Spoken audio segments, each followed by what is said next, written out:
Bonjour à tous et bienvenue sur la première chaîne d'actualité quotidienne qui parle de NFT et de blockchain. Et pour être le premier au courant de tout ce qui se passe dans l'écosystème, n'oubliez pas de vous abonner à la chaîne et d'activer la cloche. Aujourd'hui, entre autres choses, on parlera d'une collection NFT qui fait sensation et que personne attendait. On parlera aussi de Trump et d'un projet de bien-être Web3 qui cartonne. Deuxième partie de la vidéo, la partie blockchain gaming, avec notamment 5 gros projets qui vont faire un airdrop prochainement. Et dernière partie de la vidéo, la partie NFT à surveiller. Mais comme toujours, on commence d'abord par un petit récap du marché NFT sur 24 heures. Ce récap au complet, vous le retrouverez tous les matins sur mon compte Twitter vers environ 11 h. Aujourd'hui, Blue Chip Index à 5500, comme hier, sentiment marché à 29, comme hier, et volume à peu près comme hier à 43,4 millions. Évidemment, vous retrouverez tous les indicateurs que j'utilise dans les liens en description juste en dessous. On a quand même une petite baisse des volumes sur Ethereum notamment, avec un petit moins 16%. Mais par contre, ce qui est bien, c'est que Ethereum est repassé devant Solana. Il semblerait, notamment sur Solana, que la grosse hype, la grosse tendance autour des inscriptions est en train de se calmer un petit peu. On notera quand même beaucoup de ce qu'on appelle le wash trading sur Ethereum, plus de 12 000 $ de wash trading, en gros de la manipulation, du gonflage de volume totalement artificiel, fait pour manipuler les gens, c'est le cas de le dire. Globalement, au niveau des floor price, au niveau des prix les plus bas des différentes collections NFT, sur Ethereum, ça augmente pas mal. Sur Solana, ça diminue pas mal. Vous retrouvez bien sûr aussi en description le top des collections NFT qui font le plus de volume actuellement. Et sachez en tout cas qu'actuellement, on parle beaucoup d'une collection NFT qui s'appelle Dear Girl. Il y a beaucoup à dire dessus. Alors, déjà, ce qu'il faut savoir, c'est que la collection a littéralement explosé. Elle a été mintée, écoutez-moi bien, pour 0,01 ETH le 22 décembre. Là, du coup, on est le 28 et le floor price actuel est à 0,37. C'est juste une explosion comme on en voit très peu dans le milieu. Surtout que personne attendait cette collection au tournant. En effet, c'est un peu un truc obscur. Déjà, il n'y a qu'à voir, bien que suivi par plus de 70 000 personnes, le Twitter est entièrement rédigé en chinois, donc forcément ça rebute un petit peu. Ensuite, j'ai fait quelques recherches au niveau data statistique par rapport à la collection. J'ai utilisé du coup NFTGo, Inspect, NFT Scan, Bubble Maps, etc. Pas mal de choses. Et globalement, ça semble pas trop manipulé. Et on a du mal à expliquer pourquoi la collection pump autant, qu'est-ce qui se passe dessus, d'autant qu'ils avaient déjà fait une première collection qui est ici, il y a seulement 244 NFT, il y a quasiment aucun volume, ça coûte très cher mais cette collection est passée complètement inaperçue, donc pourquoi la collection du coup Dear Girl explose? Et bien en fait la réponse est assez simple, et elle est même donnée par la célèbre baleine qui s'appelle Free Lunch Capital, qui est derrière le projet entre autres Flooring Protocol. Ce mec est multimillionnaire. Et d'ailleurs, il a ajouté hier la collection NFT Dear Girl à son protocole de fractionnalisation de NFT qui marche très bien actuellement. On se rappelle que Flooring Protocol a subi un hack dernièrement et que Free Lunch Capital a couvert l'entièreté des pertes juste avec son propre argent, assez fou. Et donc il nous le dit en fait, la collection Dear Girl, c'est juste un art comme rarement vu dans le monde du Web3, dans le monde des NFT. Et du coup, c'est parfait en tant que PFP, en tant que NFT image de profil sur Twitter. C'est reconnaissable, c'est en plus des filles un peu mignonnes entre guillemets, et on en voit peu dans les collections qui marchent bien, et surtout, petite supply, seulement 3000 NFT qui sont tous des NFT 1 sur 1, ils sont tous uniques, ils ont été générés par l'intelligence artificielle, mais ils semblent tous uniques avec vraiment des traits caractéristiques, et donc pour être reconnu sur Twitter d'un seul coup d'œil, c'est juste l'idéal. C'est vraiment le côté artistique qui semblerait que cette collection explose. Dites-moi ce que vous en pensez dans les commentaires. Si vous ne connaissez pas, bien sûr, je vous invite fortement à faire vos recherches. On ne sait pas si la collection va continuer à augmenter à 1 ETH, 2 ETH, ou si au contraire elle va s'écraser. Ce qui est sûr, c'est qu'il faut rejoindre leur réseau, il faut se renseigner, rejoignez aussi bien sûr leur Discord pour apprendre plus du coup sur cette collection-ci. Dans tous les cas, cette collection qui fait fortement penser à la collection NFT Azuki est une collection à surveiller. Ensuite, de manière générale, on a CoinGecko qui a partagé un rapport très intéressant sur les 15 narratives les plus populaires de l'année qui vient de s'écouler, donc 2023. En premier, on avait donc l'intelligence artificielle. En second, la GameFi, donc on est content. Et par contre, les NFT n'arrivent qu'à la 12e place avec seulement 2%. Comme quoi, du coup, c'était une année compliquée pour les NFT. Rapidement aussi, je ne sais pas si vous avez vu sur Twitter, mais on a beaucoup de complotistes qui disent qu'il y a une sorte de cabale qui manipulerait en fait les marchés, les NFT, etc. On a carrément l'artiste Beeple qui est très connu, qui a dédié en fait son image du jour à la cabale. Alors malheureusement l'image est trop trash pour que je vous la montre sur YouTube, mais vous aurez du coup le lien du tweet en commentaire pour ceux que ça intéresse. Mais sachez que cette histoire de cabale fait beaucoup parler la twittosphère actuellement. Est-ce que c'est vrai? Est-ce que c'est pas vrai? J'en sais rien, mais par contre, je pense qu'il faut être idiot pour penser qu'il y a zéro manipulation dans les marchés actuels et encore plus dans le monde des NFT qui, je vous rappelle, est très niche. Bravo ensuite à la première marketplace NFT sur Solana qui s'appelle Tensor, puisque en effet, il y a eu pas moins de 1 milliard de dollars de volume tradé en fait, c'est juste incroyable. Et je rappelle que Tensor, ils ont une collection NFT qui s'appelle Tensorians, qui est ici, qui a explosé dernièrement et qui a retracé un petit peu. Elle est actuellement à 90 sols. Et je rappelle aussi que beaucoup de gens attendent le fameux gros airdrop de Tensor, le token du coup TNSR, qui devrait arriver du coup, on imagine, pour Q1 2024. Et je rappelle aussi une dernière chose, c'est que pour participer à ce airdrop, on fait soit du volume du coup en achat-revente sur du coup la marketplace, soit on stack des NFT Tensorians et on récupère une petite partie en fait du volume global, sachant aussi qu'on peut aussi affilier les gens si on est holder de NFT Tensorians, partager du coup son référal et gratter encore un peu plus. En tout cas, tout ça pour dire qu'il faut surveiller la collection NFT Tensorians et que pour moi, les deux plus gros airdrops de l'an prochain sur Solana, ce sera donc Tensor et aussi bien sûr Jupiter. D'ailleurs, j'ai vu que Jupiter, ils estimaient le token à 1 dollar, donc ça promet du lourd. Info suivante ensuite, on reparle encore une fois de Trump, décidément. Rappelez-vous, Trump, il a pas moins de 3 collections NFT, c'est assez fou. Les 2 premières ont cartonné, par contre la troisième c'était un petit peu un échec. Après forcément il y a des très grosses supplies, il en fout de partout, donc au bout d'un moment ça marche plus. En tout cas, ça n'a pas empêché Trump de gagner des millions de dollars grâce à ses collections NFT. Et là, qu'est-ce qu'il fait? Jusqu'à présent, il n'avait pas vendu en fait ses ETH gagnés grâce à ses NFT. Et là, il est en train de les vendre. Apparemment, là, il aurait déjà cash out pour plus de 2,4 millions de dollars. Et il semblerait aussi qu'il a en fait beaucoup de dettes à rembourser. Et donc, il sert de ses fonds gagnés grâce à ses NFT pour, entre guillemets, se blanchir dans la vraie vie. Je continue et tenez-vous prêts puisque ça arrive aujourd'hui. En effet, aujourd'hui, on va pouvoir commencer à farmer du token Well.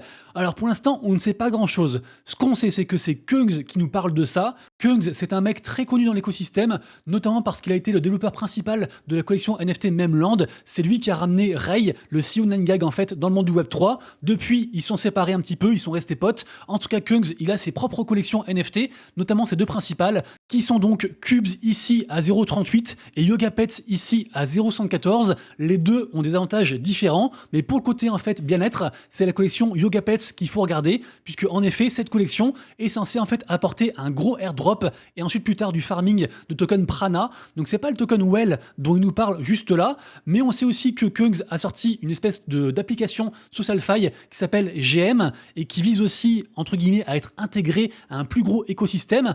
Donc de ce qu'on imagine, c'est qu'en fait tout va être lié. Il va aussi sortir du coup une application où on pourra farmer du token Well. Il y aura aussi du token Prana, il y aura pas mal de choses, sachant que le but ultime de Kungs et du Yoga Pets, c'est de créer la plus grosse plateforme Web3 autour du bien-être. Donc avec par exemple, je sais pas, on pourra commander des massages, des voyages, des choses pour être plus zen, ce genre de choses. Le tout articulé donc autour des NFT Yoga Pets et du token Prana ou token Well. D'ailleurs, on ne sait pas s'il y aura deux tokens, Prana et Well, ou si finalement, du coup, le Well remplace le Prana. Comme je vous dis, du coup, il y a beaucoup de choses à se renseigner. On n'a pas encore toutes les infos. Je pense qu'il faut s'y intéresser. En tout cas, je vous rappelle que moi, je suis un gros holder. J'y crois beaucoup. C'est un de mes gros paris, en fait, pour 2024. Donc, on verra comment ça se passe. Mais en tout cas, du coup, le farming de Well, ça commence aujourd'hui. Donc, suivez bien sur son compte. Et je finirai par 4 nouvelles rapides. Première nouvelle, une vente exceptionnelle sur la collection NFT Bogle sur Solana, donc en OTC, donc over the counter. Ça veut dire en fait, en gros, sans passer par une marketplace, c'est un petit peu de main à la main. En général, ça passe par un escroc, donc un tiers de confiance. Et donc, on a un Bogle qui a été vendu pour 2625 sols. C'est juste incroyable. Donc, évidemment aussi, collection à surveiller. Ensuite, on a Moz qui finalement a refait encore une énième proposition de rachat de la collection NFT Moonbirds sur Ethereum pour 6 millions de dollars. Et pour l'instant, donc le possesseur de la collection, Kevin Rose, qui a les droits, n'a toujours pas répondu du coup à ce monsieur. Ensuite, Candyland, rappelez-vous, c'est une de mes grosses déceptions de cette année. Pourtant là, il pourrait arriver assez fort, à voir, à surveiller. Ils ont fait donc un trailer très intéressant. On sait qu'ils sont très forts dans tout ce qui est animation 3D. Et donc, ils annoncent une release de saison 1 pour le 4 janvier, donc très bientôt. Et pour l'instant, les NFT sont encore très très bas. Ils sont à 0,04 ETH de floor price, donc à surveiller. Et pour terminer, on part sur le projet Flash Trade sur Solana. Rappelez-vous, ils ont fait une vente de leur NFT qui a très bien marché il y a quelques jours. On est actuellement à 10 sols de floor price et aujourd'hui à 20h sort en fait leur protocole qui est un protocole DeFi qui a priori permettra en fait de miser et de s'amuser entre guillemets avec la DeFi côté token et aussi côté NFT avec du levier. Donc bien sûr très risqué et moi je déconseille, mais vu que ça reste un projet du moment, obligé j'en parle. Deuxième partie de la vidéo, la partie blockchain gaming, et on commence directement par les nombreux airdrops qui sont promis par différents projets gaming. Donc forcément du coup il y a une grosse hype, une grosse tendance sur ça actuellement, il faut surveiller. En général c'est payant, mais je précise que des fois il y a des airdrops qui valent pas le coup. Des fois vous achetez un NFT en pensant du coup recevoir plein de tokens et après vous êtes déçu. Donc faites bien sûr toujours vos propres recherches et surtout aussi gérez votre risque-reward suivant les projets évidemment. On commence donc par Itopia. Itopia, rappelez-vous en fait c'est le nouveau nom du projet NFT World qui a été en fait renommé parce que en fait NFT World voulait intégrer des choses de Minecraft et que Mojang, la boîte derrière Minecraft, avait dit non. En fait, Minecraft ne veut avoir aucun lien avec tout ce qui est blockchain, donc c'est interdit et sinon on vous poursuit jusqu'aux enfers et vous serez dans la merde. Bref, du coup le projet Utopia s'était écroulé. Depuis, ils ont rename, ils ont changé plein de trucs, ils sont toujours là, plus forts que jamais. En général, quand un projet subit le FUD max et s'écroule et réussit à renaître de ses cendres, comme par exemple Moonbirds, et bah ça présage du très très bon pour l'avenir. Et donc Itopia, on a eu la confirmation du airdrop pour janvier, très bientôt. Pour l'instant, l'annonce n'a pas été communiquée sur Twitter, elle se trouve seulement sur leur Discord, donc évidemment, allez à la source, renseignez-vous, mais en tout cas, le token Topia est très attendu, et sachez aussi que pour participer au airdrop, deux solutions. La première, avoir un NFT Itopia, ça coûte quand même 2,3 ETH, et la seconde, c'est se préenregistrer sur leur site, il faut juste laisser un mail, ça prend vraiment 10 secondes, et en fait, quand on se préenregistre, on va recevoir une lootbox, et si jamais vous passez par un lien de quelqu'un qui vous réfère, comme par exemple moi, et ben vous gagnerez une box en plus, et moi aussi, donc c'est gagnant-gagnant pour tout le monde, et je redis, le token Topia est très hypé pour l'année prochaine. Deuxième airdrop qui concerne le layer 2 Xai, donc Xai Games, rappelez-vous, j'en ai parlé je crois hier ou avant-hier, ils vont faire airdrop de token Xai, notamment en fait au holder des nodes qui s'appellent donc les Centricay, ça coûte je crois 0,8 ETH, et sachez qu'en fait le snapshot sera fait tout à l'heure à 21h, donc aujourd'hui 28 décembre à 21h, donc évidemment renseignez-vous. Troisième airdrop par rapport au gros projet Bloodlop qui est donc incubé par Sidify. Vous le savez actuellement il y a une grosse méta sur les projets gaming qui promettent un token et qui sont incubés, qui sont backés par des gros acteurs en fait, comme par exemple Animoca Brands, Sidify, etc. Ça en plus ce sera un free mint, donc il n'y a absolument rien à perdre. Est annoncé le token du coup BLS pour Q1 2024. Décidément l'an prochain il y aura beaucoup de choses. Et si jamais vous voulez espérer avoir une whitelist, le formulaire est ouvert. Quelques questions, ça prend genre 2 minutes. Et à la fin du coup, grosse loterie en espérant qu'on chopera une whitelist. Prochain airdrop, un peu particulier quand même celui-ci, j'ai déjà commencé aussi à en parler, ça arrive pour le 17 janvier, et en fait ce sera une open beta du projet donc Nifty Island sur la base d'un play to airdrop. Donc il faudra jouer du coup pour avoir le token Island, ils ont aussi des NFT, et en fait ils viennent juste d'annoncer un gros partenariat avec le très gros média qui s'appelle Rug Radio. Rug Radio, ils ont des NFT qui sont actuellement à 0,014, les NFT sont censés être utilisables juste en tant que avatar, mais est-ce que en holdé ne permettrait pas d'avoir plus de airdrop? Je ne sais pas, c'est que full spéculation, a priori non, puisqu'ils ont dit qu'il fallait vraiment jouer au jeu pour avoir ce airdrop, mais toujours est-il que je surveille. On continue ensuite avec le projet Arena of Face, qui est d'ailleurs dispo en open beta, ils ont un MOBA en fait qui est disponible, ils vont aussi faire un mint un peu bizarre, en fait c'est un mint sur la base d'inscription, donc la fameuse technologie en surcouche des différentes blockchains. Donc vers les coups de 18h heure française, ce sera donc sur la BNB Chain si jamais, et sachez aussi que eux aussi ils ont annoncé un airdrop. Alors pour le coup celui-ci moi je l'ai pas fait, je le ferai pas parce que j'ai un peu la flemme, mais ça se passe en fait sur Discord et Telegram. Il y a aussi pareil quelques quêtes à faire, il y a quand même 10 000 $ de tokens ACP à gagner, pourquoi pas, le projet commence à être un petit peu hypé. Et si le mint des inscriptions se passe bien, ça pourrait présager du bon aussi pour ce airdrop, évidemment, et pour aussi la valeur du token, évidemment aussi. Ensuite, partenariat intéressant entre Cross the Edges et un artiste très hypé qui fait rarement des collaborations, l'artiste Vlop, alors je sais pas comment on prononce, W-L-O-P.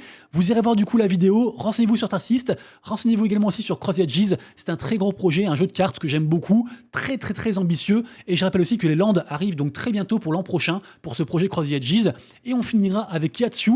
Yatsu, c'est le cofondateur du célèbre fonds d'investissement hongkongais Animoca Brands, et je le dis rapidement exprès pour ceux qui me regardent et qui kiffent quand je dis cette phrase. Et donc Yatsu qui a acheté son deuxième Axie Mystique, ça coûte quand même la bagatelle de 6 ETH, et c'est vrai que ça fait quand même plusieurs tweets que je vois, où il y a sensiblement un rapprochement entre Animoca Brands et Axie Infinity. Notamment, il y a un partenariat qui marche très bien actuellement, celui de la collection NFT de Animoca Brands, qui s'appelle Mocaverse, avec le jeu Pixels, qui a récemment migré sur la cette chaîne de Axie Infinity, qui s'appelle donc Ronin. Donc ma question est la suivante, est-ce qu'il n'y aurait pas futurement d'autres intégrations entre Animoca Brands, Mocaverse et Axie Infinity, Ronin, etc. Je ne sais pas, mais j'ai l'impression que oui quand même.